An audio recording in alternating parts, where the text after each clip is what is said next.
So, we learnt elastic rheology, and now we will switch to viscous rheology. For elastic rheology, we have seen that the strain is recoverable if you remove the stress. And interestingly, there are many materials, many natural materials that we see every day. This process do not happen, that if you deform something, the deformation remains. At the same time, you have seen that flow of water or flow of water with some sediments, and then magma flows and things like that. These things are not likely to be elastic. So, you need a different kind of rheology or another rheology which is not similar to elastic rheology, and therefore, we introduce this term viscous rheology, and this is what we are going to learn now. So, as I was talking about, the way the rocks behave under stress on the surface may not behave in a similar way at greater depth, where you have much higher pressure and temperature, and rocks are not really a solid material there.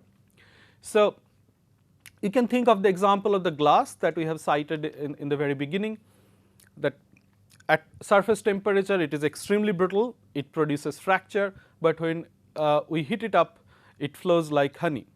So, in a very similar behavior we can observe in rocks at greater depth. So, we need a different kind of rheology which we actually can apply for hot rocks. And in this case, when you apply a diuretic stress to these hot rocks, or we can consider this now as a fluid or a fluid like material, the first instance it reacts the way that it has a resistance to response to the stress you have applied, but it tends to flow in response to the stress. Now, when the stress is removed, the flow stops certainly, but this material or the deformed fluid does not come back to its original position. So, their shape and their geometry etc., remain permanently to their deformed state. So, therefore, the deformation in this kind of under this kind of rheology is permanent and non-recoverable. And we will also see that the flow rate, or the way we explain flow rate, is how fast or how slow it flows or it deforms. Say for example, if you just put water along a slope, it flows very fast, but if you put honey under the same slope with the same under the same gravity load, it does not flow as fast as water flows. So, water has a higher flow rate and honey has a lower flow rate. So, this flow rate in general of this fluid is also a function of applied stress, and we will see that as well. Now, how to visualize this viscous rheology? The best way, or to visualize it like we saw for elastic rheology, it was a spring, and this time it is a dashpot filled with a fluid. What is dashpot? Dashpot is something that we use in our door stopper, like you open the door and then you do not want the door to close very quickly. So, you want the door to close very slowly, and then there you have a device at the top of the door with a little barrel, and this barrel actually is a dashpot. So, what is inside the dashpot? Let us have a look. So, the first diagram what we see here, so it is a barrel or a cylinder where it is filled by a fluid, and then you have a piston inside. So, this is the cylinder. So, we are looking at a cross section. This is the cylinder, and then we have a piston. Piston is like a T-shaped material, and the top part of the T or the piston is porous. So, that means this fluid filled cylinder, in this case the fluid is the blue color you see here, they can flow through this piston, and the flow must happen if there is any differential stress or pressure. Now, this is a simple piston dashpot or some sort of piston cylinder. Now, the way the viscous rheology is explained using this dashpot is that So, at T1 time, here is T1, it stays in its stationary mode, and then you can apply an instantaneous load to this piston. So, which are represented by these 3 green bars or 3 green loads. Now, when you apply this load to this piston, unlike the elastic materials, it does not deform the fluid, or the piston does not come down immediately. So, I keep this load constant, and then I see this piston is slowly moving down. This is how it happens, and you can see that the load is constant in all stages. So, the response is not instantaneous, but it happens very slowly. And interestingly, for this material, we see that the response, or what is given in this diagram, that this increase of the deformation or the elongation is linear.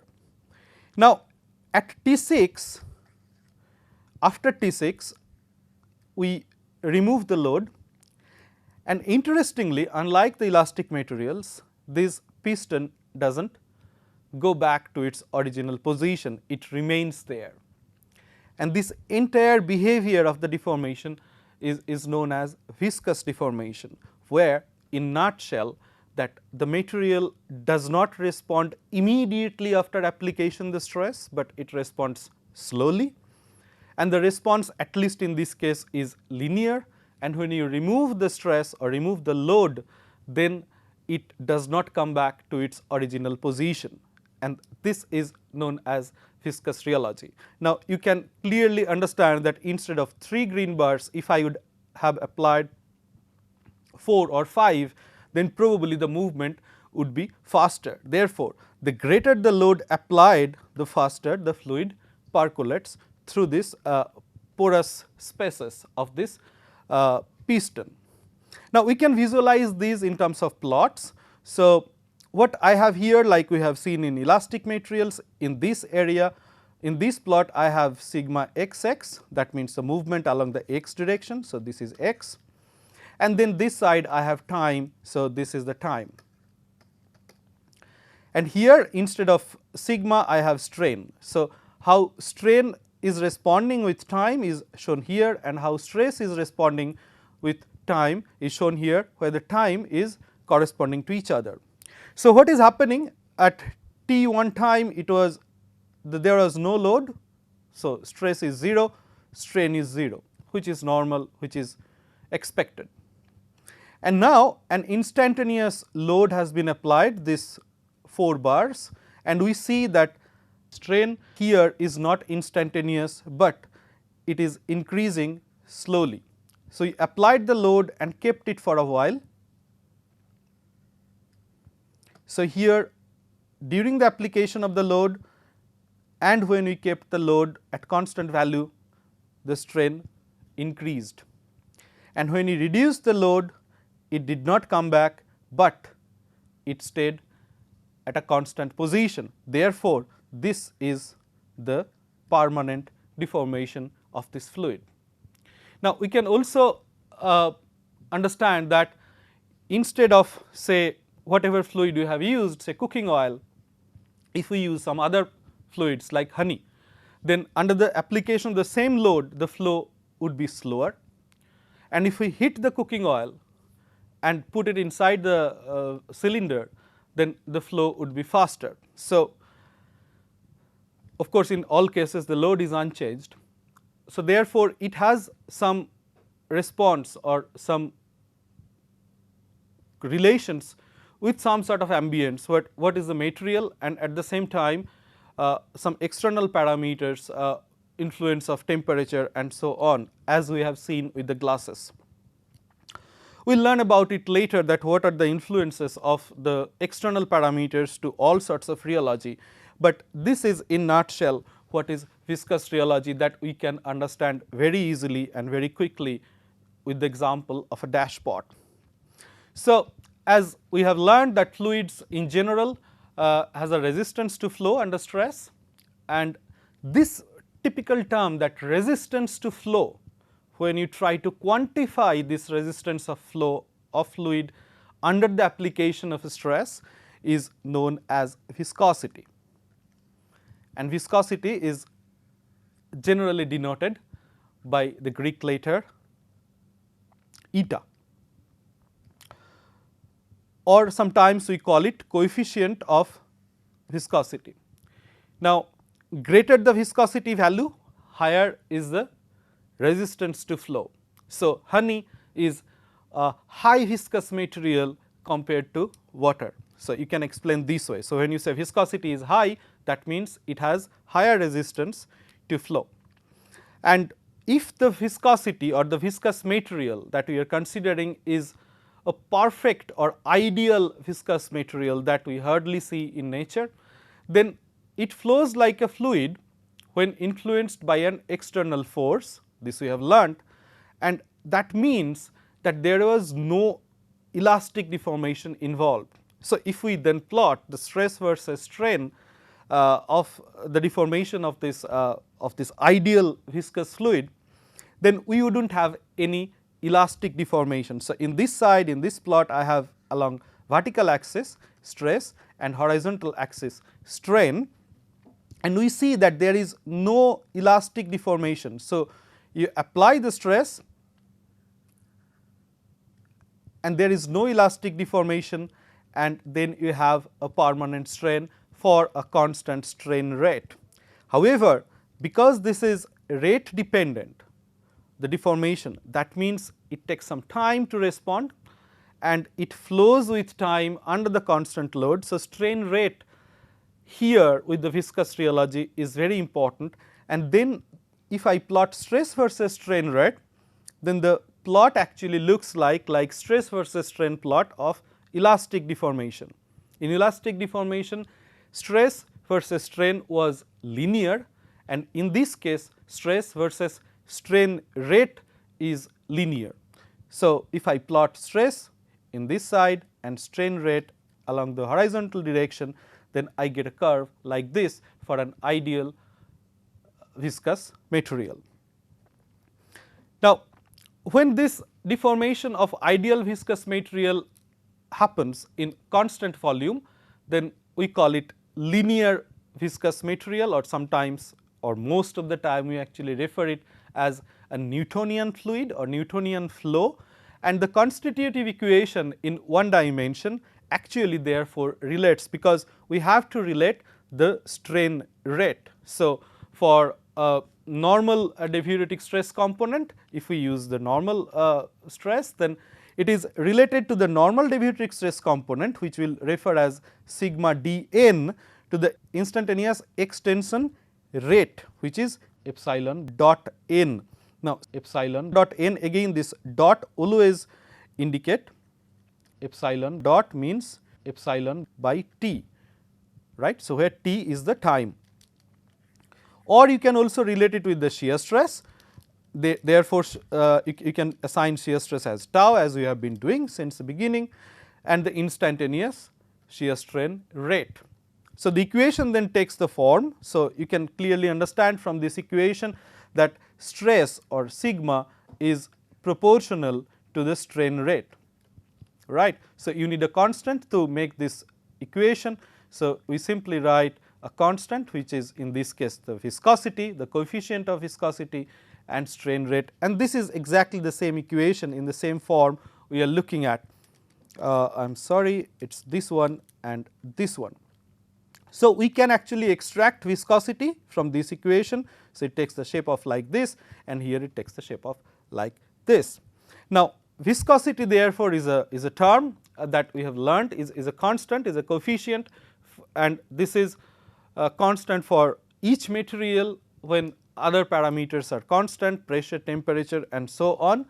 The SI unit, as you can see, that viscosity is actually, so if I look at here, so I have stress, so unit is Pascal, and then I have strain rate. Strain does not have any unit, so strain is unitless or dimensionless, but time has unit second. So, and time comes at the denominator of the denominator. So, it would be Pascal multiplied by second. So, the unit is Pascal dot second, or you can write it kg per meter second power minus 1.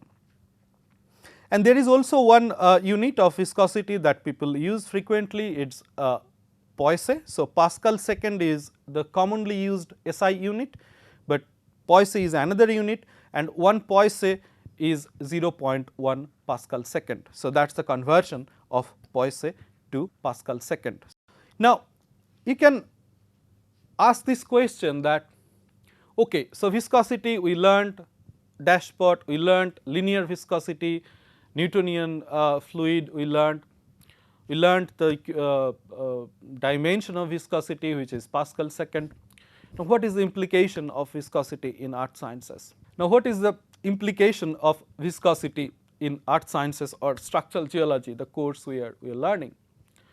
So, you can clearly visualize the fact, to answer you this question, that in a very simple way, say a rock is layered in the scale you are considering, and you can imagine, say as an example, that in very micro scale a layer of quartz and a layer of mica, they are alternated in a mica schist, or in a type of schist where you have mica and quartz as dominant minerals.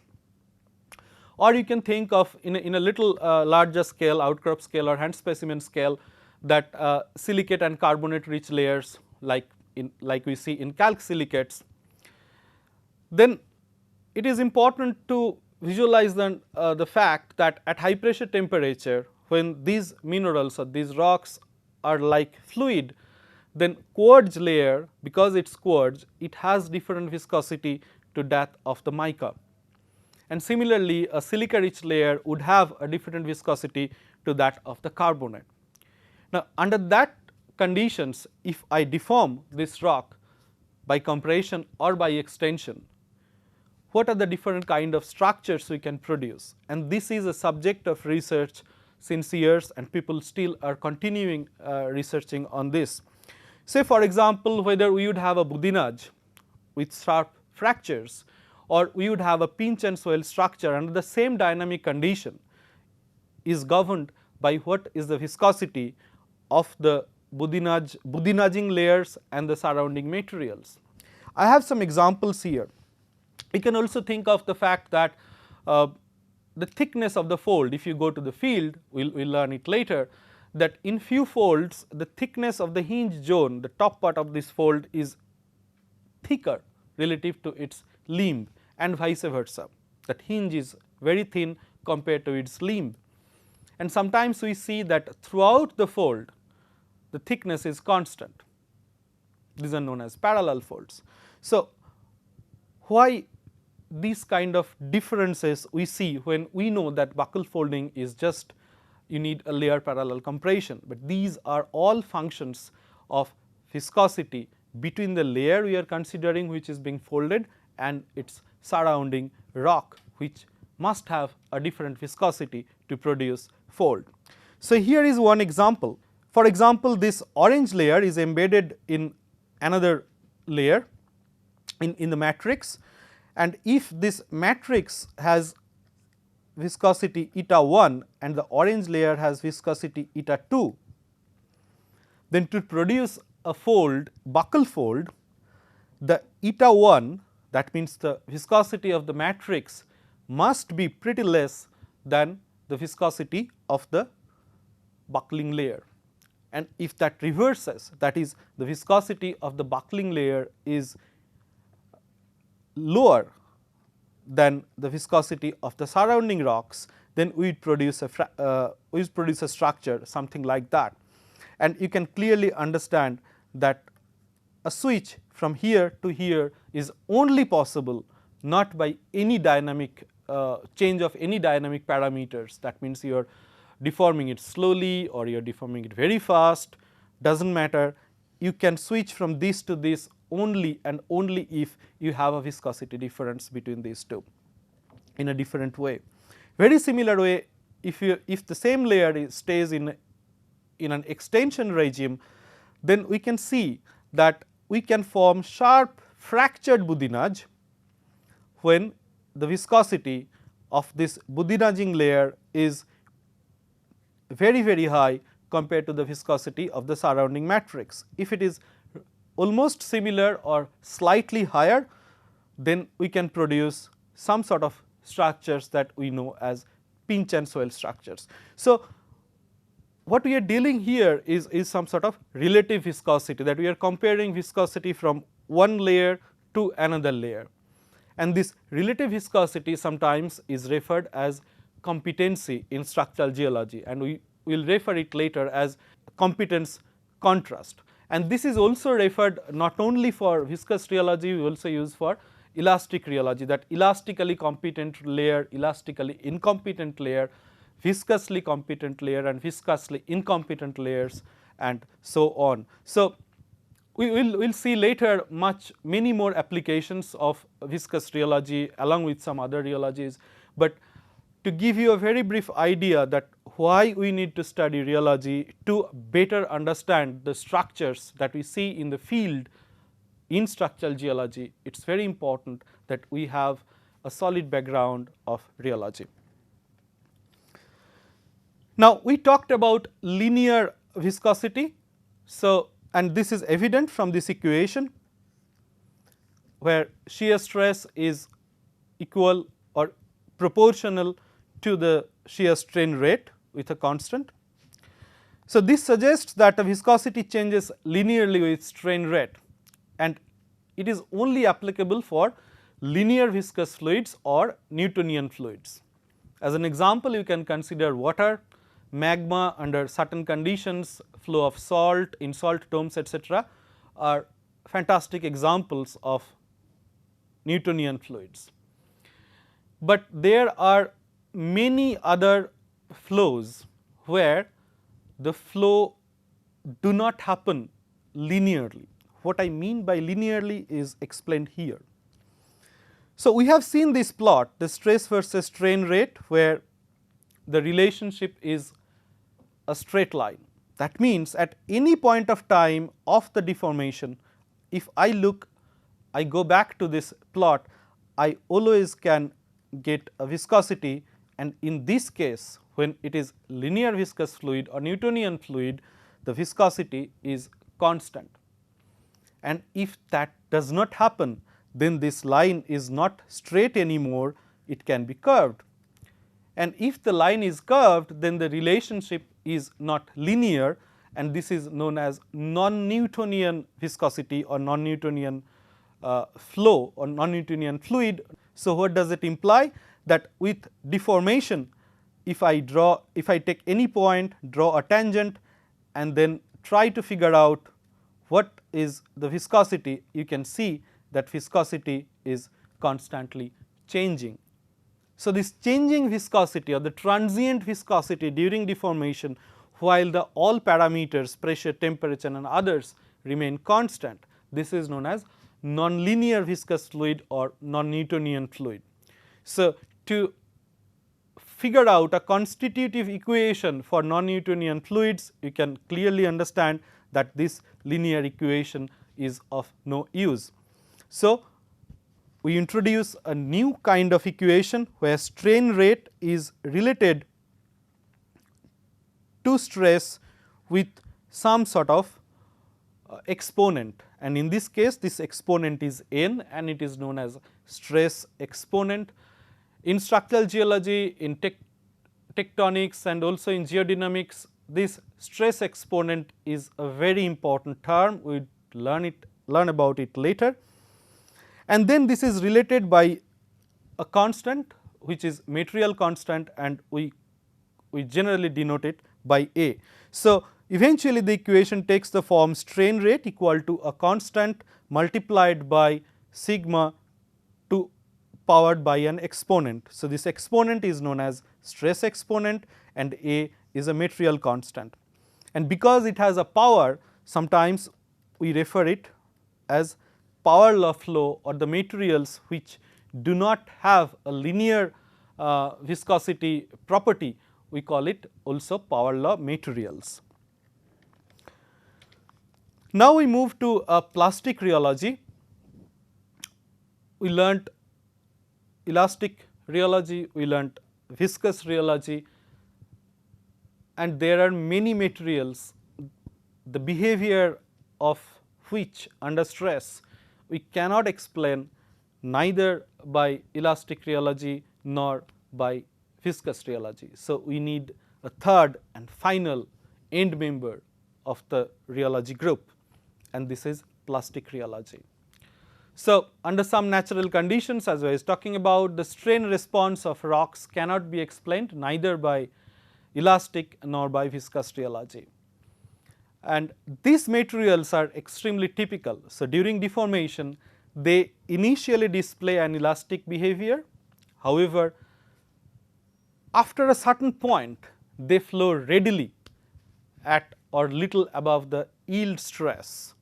Now, this is something, a new term we are learning, yield stress. We will talk about it later, we will learn more about it, but for the time being you just know yield stress as a kind of a typical value of stress in deforming a material, or you can consider it as a threshold stress.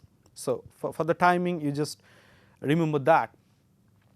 So, in nutshell, that you need to deform it elastically initially, and then once you reach a typical value of this elastic stress, which we have referred as yield stress, then the materials do flow either at the yield stress or a little above of the yield stress, and this typical behavior of the material under stress is best described by a rheology called plastic rheology. Now, plastic rheology is essentially a description of a material behavior under stress to undergo irreversible or permanent deformation after the yield strength. So, yield strength is something that is the limit of your elasticity. So, that defines now what is yield stress or yield strength, that after you reach the yield stress, then you cross your elastic limit and the elastic property of the material is gone. You cannot bring it back to its original position. Whatever happens after that is elastic deformation. So, during the post-yield deformation, it is very interesting for plastic material, the rocks have to maintain its continuity. That means, I am stretching a rubber band and I cross the threshold value of the elasticity, which is yield stress, and immediately after that the rubber band breaks, then this is not a typical plastic rheology that we consider. The rubber band has to getting stretched, and if I release it, it should not come back to its original position if it is a plastic material, perfect plastic material, but rubber band is not. So, plastic rheology is best explained by a mechanical analog we generally call a friction block, or a, so it is something like a frictional resistance on the sliding of a block on a surface which has some sort of frictional resistance. The explanation is given here with this series of illustrations. So, what happens, this grey shaded platform is, you can consider a table which has rough surface of which has a friction, and then on the top of that we have a block with some hook there. Now, once I rest this block on this surface, that has then this interface of this block and this surface has a friction between these two. Immediately the friction develops immediately when I try to pull this, right. So, it has a friction, and I can actually consider this friction as the yield stress, which is sigma y, right. We have given an example in the beginning that you cannot move anything instantaneously. So, at T0 everything is in rest, and this frictional interface has the frictional resistance value sigma y, or coefficient of friction, which is, in this case we are considering it or some sort of making it analogous to the yield strength. Now, at T1 time I started pulling this block with a force F, and I am not changing the, and I am slowly increasing this force at time T2, between T1 and T2, what is happening? This F has closely reached or slightly above this sigma y value, and once I cross this sigma y value, this block has to move, and as you can see in this image, this block has moved. And if I continue applying this force, the block would continue to move, but at time T4, if I remove the force, the block stays in its original position, it does not come back to where it is. So, it is not essentially, not at all, an elastic deformation. So, if I try to look in a very similar diagram that we have been looking at, where you have stress versus time and strain versus time, the first one is your cause, second one is your effect. What is happening here? When you have no stress, there is no strain, and now you started applying F slowly, but you have the frictional resistance. So, the material is not moving. So, you can see there is no strain even if you have applied a significant amount of stress. Now, when immediately you reach the stress value equal to your yield stress, or in this case the frictional resistance, then the material starts moving. Now, here I have 3 different curves, and this can be, there can be n number of curves. We will talk about it later, but let us consider only one. So, it can then move or it can get deformed because it is changing its position, and then if you release the stress, it does not come back to its original position, right. So, this is in nutshell what is plastic deformation or plastic rheology, using the analogy of a friction block. Now, why we can have some n number of possibilities of different curves? It is simply because when the block starts moving, then you do not have any control to the displacement, right. So, this is some sort of material property which is independent of the force or stress you are applying. So, what is written here, the velocity of the block is 0 till the force equals to the sigma y or yield stress. After that, this is very important, the block can move with possible velocity and not a function of the applied force, and this is why, as the force never exceeds the frictional resistance except during acceleration. So, if you have to accelerate this block, then you can increase the force and then you can have a certain curve, but otherwise it can move to any possible values. So, now if we would like to express the plastic rheology mathematically, then we have to consider an ideal plastic material or ideal plastic rheology. So, which is known as also rigid plastic material or Saint-Venant material. So, generally the behavior, the constitutive equation of ideal plastic rheology is expressed with the consideration that there is no strain at all below the yield stress.